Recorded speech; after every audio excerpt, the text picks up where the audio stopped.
Hi guys, मी दुर्गा. कसे आहात सर्व? आज आपण तमिळनाडू येथील कोयंबतूर येथे आलो आहोत आणि या कोयंबतूर पासून जवळजवळ 30 किलोमीटर अंतरावर आदियोगी शिवमुख पुतळा आहे. तिथे आपण आलोय. हा शिवमुखाचा पुतळा जवळजवळ 112 फूट उंचीचा आहे आणि हा जगातील सगळ्यात उंच शिवमुखाचा पुतळा म्हणून ओळखला जातो. सद्गुरूंनी डिझाईन केलेला हा पुतळा अध्यात्माच्या प्रेरणासाठी बनवला असून शिव हे पहिले योगी म्हणजेच आदियोगी मानले जातात, म्हणून याला आदियोगी असे नाव दिले आहे. हा पुतळा स्टीलपासून फक्त 8 महिन्यात बनवला आहे आणि आपल्या भारताचे लाडके पंतप्रधान नरेंद्र मोदी यांच्या हस्ते 24 फेब्रुवारी 2017 रोजी महाशिवरात्रीच्या दिवशीच या मूर्तीचं अनावरण केलं.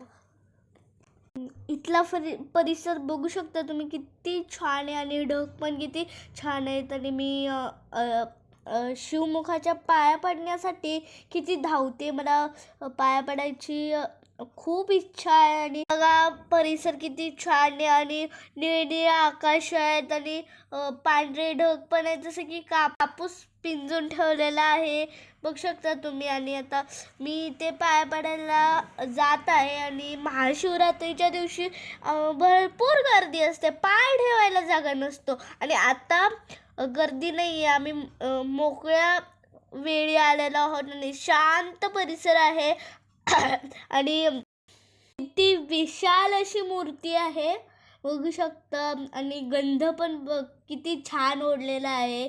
चंद्र पण एकदम छान आहे, केस आणि अख्खी मूर्ती पण छान आहे.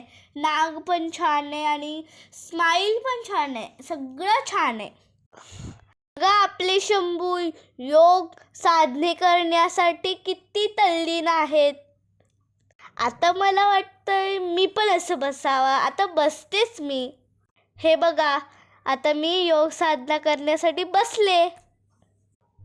थोडक्यात काय, आदियोगी हे कोयंबतूर एक आध्यात्मिक ठिकाण आहे जे ईशा योग केंद्राद्वारे चालवले जाते आणि हे योग साधनेसाठी महत्त्वाचे केंद्र बनलेले आहे. बघ गाईस, तुम्ही कधी येताय शिवमुख बघायला? मला तर हे ठिकाण खूप आवडले.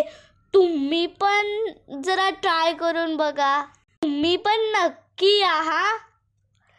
तुम्हाला पण हे भरपूर आवडेल. मग तुम्ही कधी येताय मला नक्की कमेंटमध्ये सांगा.